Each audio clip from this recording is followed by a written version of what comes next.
Here is the quest for the lost pixel. I thought I would do a video showing how I was attempting to organize this game. It came with a lot of cards, and I've played a few times, and I was just starting to organize it. So in my initial stages of organization, I've got some sleeves that I haven't quite sleeved it yet, but I've just got some containers with the different tokens in them. Some extra dice so far for combat, and the dice and cubes that came with the game. I have the base game and the Catacombs expansion, which was intended to be with the original base game. So that's all I have on this. And as you can see, unsleeved cards and the dungeon tiles take up about half the box. It's clear with all these cards that you need some kind of organization so you can go through them easily. What I did so far is separated all the monster cards. So here's the monsters for the first floor, second floor, third floor, etc. Then over here I've got the treasure, first through 10th floor. And then I was thinking about organizing, like here's the hero cards in the front, the advanced hero classes. So the stuff that is going to be used a lot or every single time makes sense to go in the front. And then the stuff that kind of use as you go might be behind it. So here are the side quests, here are the spells, the gems, and then all the treasures, and then the lost pixel would have its own thing at the very end. And then this side I've got events which pop up throughout the game, artifacts that also pop up throughout the game, then all the monsters, and then a space for the Catacombs tiles in the back, because those will have to come out basically at the start of the game and then just stay out. And then I'm thinking about the smaller cards having a space down the middle. So here's the hero avatars with the little tiny cards, the tiny potion cards, and then the time cards, which you just pull some out at the start and then off you go. And then I'm still trying to decide how I'm going to deal with these square cards, the dungeon tiles, because they're taller than the box. So they're probably going to end up laying flat here with some sort of easy way to get them out of the box. Here's the box with all the cards sleeved. You can see it takes up a lot more space. These are a little bit spread out, but yeah, it's pretty much going to fill up this whole thing. It's definitely going to be tight just for the base game and the Catacombs expansion. Here's the sleeves I used just for fun. The Sleeve Kings 8810, these are great. And then I was going to use these mini card sleeves for the time and the potions, but these are actually a little too big. You can see there's too much on the top there, and actually the side's a little bit loose too. So the designer told me that you can use the Everdell mini card sized for these. So I've got those on order. I'll get those before I finish up the organizer. And you can see the cards look really good with the sleeves on. I mean, I think everybody knows that.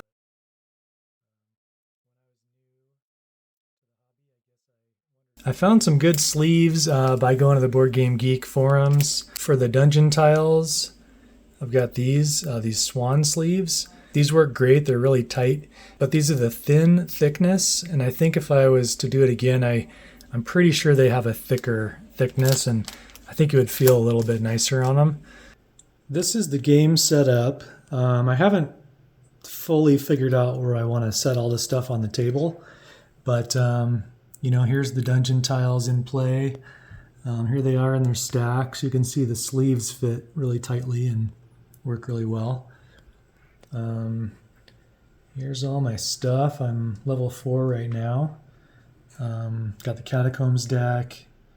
And then over here, I'm keeping the treasure deck and the monster decks. And then here's the box.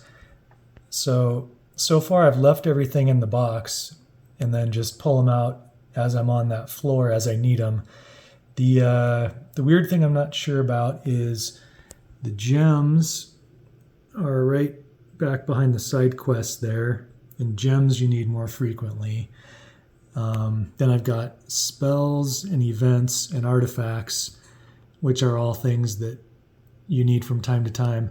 So I'm thinking maybe I'll make a separate piece of the insert like this that pulls out and could set on the table, but the rest of it I'd probably leave in the box still and just pull it out as needed per floor. And then thinking about designing the insert, I want to make sure I'd like to not have any box lift. So I'm going to take this old trusty millimeter. I like to use millimeters for this stuff. And I'm going to measure how deep the box is. It looks like it's about 75 millimeters. Probably want to leave 5 millimeters below or at the top of the box to set the rule books and stuff. So we're probably looking at a 70 millimeter height total insert. And I'm probably going to want to use cardstock for the bottom of these inserts. It's still pretty strong. Foam core is a lot stronger if you really want some strength, but it takes up another 5 millimeters of height. So you don't always want to use the foam core on the bottom. So I guess the next thing I'll show is the program I'm using to design the insert. These are the dividers that I came up with for the game. I printed them at home, laminated them with my wife's laminator, and then I'm gonna use my utility knife and straight edge to cut them all up. This is just a quick look at my design for the insert. I like to use SketchUp and just kind of whip out a model of them real quick and make sure things are going to fit. So I measured the inside of the box, put it down here, and so what I'm going to do is kind of just like it was shown previously. Going to have this box here will be removable. This will have those cards that you use kind of throughout the game, and then this will be was it treasures or monsters? And this will be monsters or treasures. Those will stay in the box probably. This guy is for the time and the potions, and then this part of the insert will be for the little character cards. And then here I'm planning to have a removable tray with the dungeon tiles in it and some little slots so your fingers can grab the dungeon tiles out of there easily. And then this bottom part will probably be just sort of a dice holder tray. And I haven't quite figured out what I want to do with the rest here, but this will probably hold removable trays to hold the different tokens. So that's what I'm looking at here. And then the next thing I should show will probably be building the insert. Here's my insert making setup.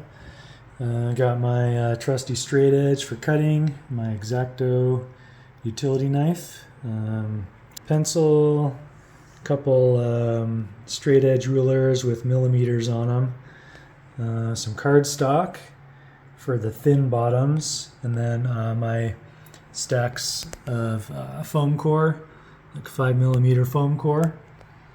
Got the tacky glue and a square in case I need it, and then my 3D model of the insert for easy reference.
Here's the final product of the dividers and the organizer.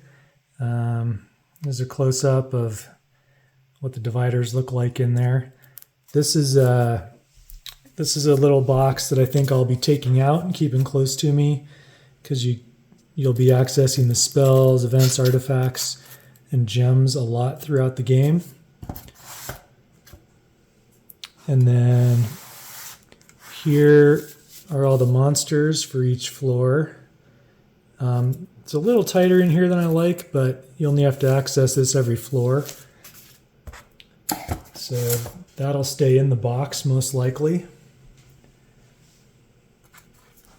And then here's the treasure cards, and then the setup cards that you should only need to get into once.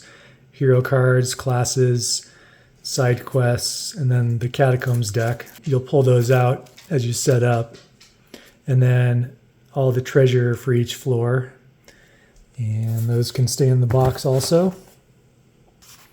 And I made a tray to hold dice and standee things, and then here's the dungeon tray. Made little slots in the bottom so it's easy to get them out. So I'll remove that from the box too when I play. And then here is just the one for the little cards. Time cards, potion cards, and the little avatar cards. That can go right there. And then I've got these plastic containers for the different tokens.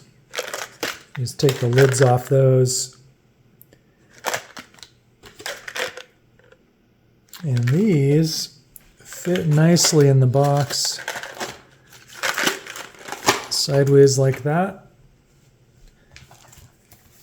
And I stick the manual in the box like that. Put the lid on, and we're good to go.